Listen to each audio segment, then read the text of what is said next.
కెనడాకు ఒక అంతర్జాతీయ ఆరోగ్య సంస్థ నుంచి భారీ ఎదురుదెబ్బ తగిలింది. దేశంలో వరుసగా 12 నెలల పాటు మీజిల్స్ తట్టు వైరస్ వ్యాప్తిని అరికట్టడంలో విఫలమైనందున కెనడా మీజిల్స్ నిర్మూలన హోదాను రద్దు చేస్తున్నట్లు పాన్ అమెరికన్ హెల్త్ ఆర్గనైజేషన్ అధికారికంగా ప్రకటించింది. ఒక ప్రాంతంలో ఒకే జాతికి చెందిన మీజిల్స్ వైరస్ వ్యాప్తిని 12 నెలల పాటు నిరంతరంగా అరికట్టగలిగితేనే ప్రపంచ ఆరోగ్య సంస్థ ప్రాంతీయ విభాగమైన PAHO మీజిల్స్ రహిత హోదాను ఇస్తుంది.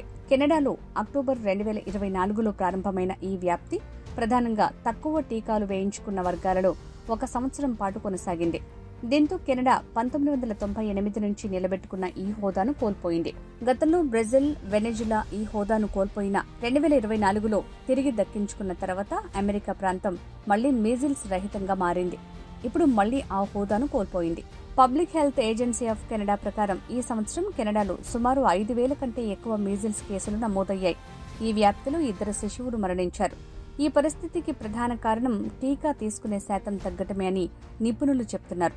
సుమారు 95% మందికి టీకాలు వేస్తేనే కమ్యూనిటీ రోగనిరోధక శక్తి వస్తుంది. కానీ కెనడా జనాభాలో 2 డోసులు తీసుకున్న వారి శాతం 2019లో 87% ఉండగా 2024 నాటికి అది 79% పడిపోయింది. మీజిల్స్ అనేది పారామిక్సో వైరస్ కుటుంబానికి చెందిన మోర్బిలి వైరస్ వల్ల వచ్చే అత్యంత అంటువ్యాధి కలిగిన వైరల్ ఇన్ఫెక్షన్. ఇది మొదట శ్వాసకోశ వ్యవస్థపై దాడి చేసి ఆ తర్వాత రక్తం ద్వారా శరీరమంతా వ్యాపిస్తుంది.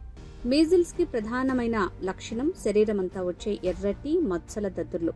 ఇది సాధారణంగా తల లేదా ముఖంపై ప్రారంభమై నెమ్మదిగా శరీరంలోని ఇతర భాగాలకు వ్యాపిస్తుంది. మీజిల్స్ ముఖ్యంగా పౌష్టికాహార లోపం, విటమిన్ ఏ లోపం ఉన్న చిన్నారుల్లో ప్రాణాంతకం కావచ్చు. ఇది తీవ్రత పెరిగితే న్యూమోనియా, తీవ్రమైన విరేచనాలు, అంధత్వం, అంగవైకల్యం, మెదడు వాపు వంటి సమస్యలకు దారితీయొచ్చు.